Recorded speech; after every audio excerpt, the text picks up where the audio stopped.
This is a spoiler warning. The following video will contain spoilers for Doctor Who: The Ghost Monument. So if you haven't seen the episode yet, go and watch it now, and then come back here later.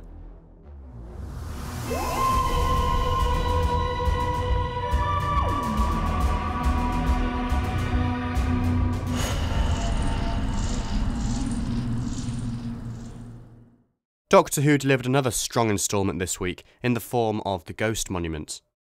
I'd been looking forward to this episode ever since we got a glimpse of Desolation's gorgeous vistas in the first trailers, and visually it definitely didn't disappoint. This episode was much more visually exciting than the first, with its stunning location work. Filming took place in South Africa, with an abandoned water park doubling up as the alien ruins, and other areas providing the hills and mountains. I thought these locations really added to the story's believability, making the environment of Desolation truly convincing. I must also praise director Mark Tomderai for making the location work look so beautiful. His style was, overall, one of the highlights of the episode for me. The opening series of shots portrayed Ryan's experience of being rescued and then waking up in a very abstract but inventive way. By contrast, a single continuous take was used to show Yasmin's experience of waking up and then meeting the Doctor and Epso, lasting for just over a minute. The episode's subsequent action was framed in an interesting way too, with some shots slanted to give Desolation an alien quality. And towards the end of the episode, there was a gorgeous time-lapse sequence showing the three suns rise over the planet. The plot was in essence a quest story. All of the main characters had a clear goal. For Angstrom and Epso, it was to become the victor of the rally and claim their prize. For the Doctor and her friends, it was firstly to survive, and secondly to find the TARDIS. Each character ended up achieving their goal, but not without the help of the others, because this was also a story centred around teamwork and the benefits of working together. In this respect, Angstrom and Epso made for great guest characters. Both started the episode with quite a single-minded, selfish attitude, with Epso coming across as particularly unpleasant. But as the episode progressed, they were spiritually educated by the Doctor, if you will, becoming more and more aware of teamwork and its advantages. By the episode's climax, there was no clear winner of the rally, a clever move by Chibnall. Epso's injury prevented him from reaching the tent first, whilst Angstrom couldn't claim the prize for herself without feeling guilty, as it was Epso's cigar that helped keep her alive. The resolution, with both characters winning, was ever so slightly convenient and a bit cheesy, but the image of Angstrom and Epso holding hands and walking into the tent together was nevertheless a powerful one. Ryan, Graham and Yaz were also challenged in this episode, though to a lesser extent. Transported to Desolation unwillingly, they were forced to work together with the Doctor in order to survive. This allowed for some rich scenes of character development, such as the trio's reflection on their faith in the Doctor. Out of the three new regulars, I think Bradley Walsh's Graham shined most in this story. He had his fair share of funny lines and comedic moments, with his plea for things to stop putting things inside me a particular highlight. But equally, we saw a more serious side to the character as he reacted to the events unfolding around him. At the episode's start, for instance, he was very grave and somewhat heroic when challenging Angstrom, and motivational at the end when the Doctor was on the verge of giving up hope. Another highlight for me was his frank talk with Ryan about Grace's death, something I felt was lacking from last week's episode. And that wasn't the only hark back to the woman who fell to Earth.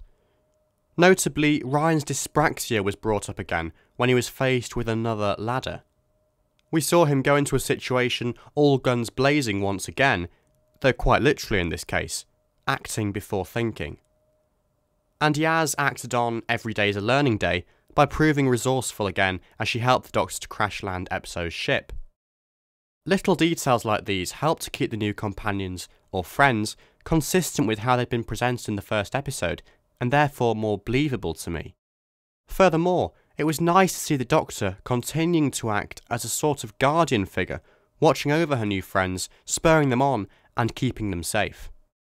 Overall, I thought Jodie gave another strong performance this week, coming across as more confident and slightly more relaxed in the role than she did in the previous episode. There were one or two moments that I thought were ever so slightly misjudged, but for the most part, Whittaker has really made the role her own. It was especially satisfying to see her wearing her new costume for a full episode, and thrilling to see her finally reunited with the TARDIS at the end of the episode, but more on that later. I mentioned in last week's review that the new team of regulars seems to be presented as a family unit, an idea that was developed in this episode, with the themes of teamwork and working together crossing over into the series' overall theme of family as established in the first episode. The Doctor, Graham, Ryan and Yaz developed as a team over the course of this adventure, with the relationship between Graham and Ryan in particular showing good signs of improving.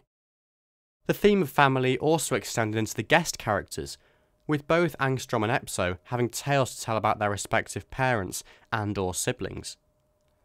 And a line from Yaz gave us our first details of her family, who we'll no doubt meet in some future episodes. It would be easy to leave the monsters and villain of the episode underdeveloped, with such an emphasis on character once again. However, I thought the android soldiers, the remnants and Ilyn were all worthy threats.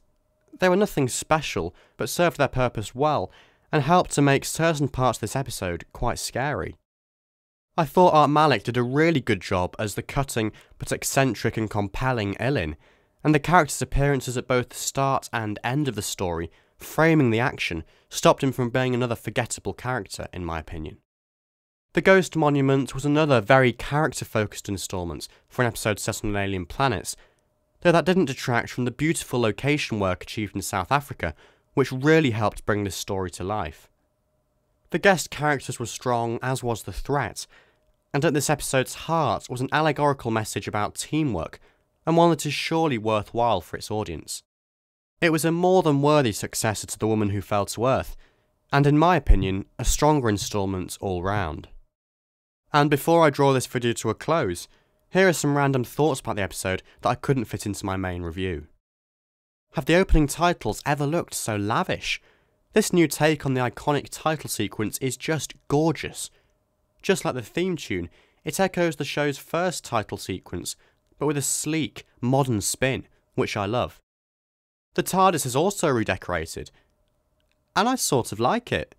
It's quite different to the 12th Doctor's TARDIS, which was definitely my favourite design so far, but it's nevertheless a pretty cool design. Little touches like the added police box walls to the doorway, the abstract layered moving wall sections, and the crystal motif echoed across the set make this TARDIS unique, and I'm intrigued to see more of it. This episode gave us our first hints of a series-long story arc. In a jaw-dropping moment, the Stenza were revealed to be behind the ravaging of Desolation, pretty much being set up as the big bad of the series. And who or what is the timeless child mentioned by the remnants as they taunted the Doctor? Time will tell, it always does. In keeping with The Woman Who Fell to Earth, the Ghost Monument once again opened with a shot of Ryan. A deliberate decision, or just a coincidence? Did any other long-term viewers get Greatest Show in the Galaxy vibes upon seeing a tent in a sandy landscape? I thought the Doctor finding the TARDIS on a hillside fittingly echoed the New Dawn shot we got back in February, one of the very first images to feature the ship's new exterior. I love how Graham has started calling the Doctor Doc, and Graham wearing sunglasses was one of the best things about this episode, in my opinion. The verdict from my flatmates was once again positive, and as I say, overall I think I prefer this episode to last week's myself. So that does it for this review. I'd love to know what you thought of the Ghost Monument, so please post your thoughts and mini reviews in the comments below. Thank you so much for watching, and I'll see you next week for a review of Rosa.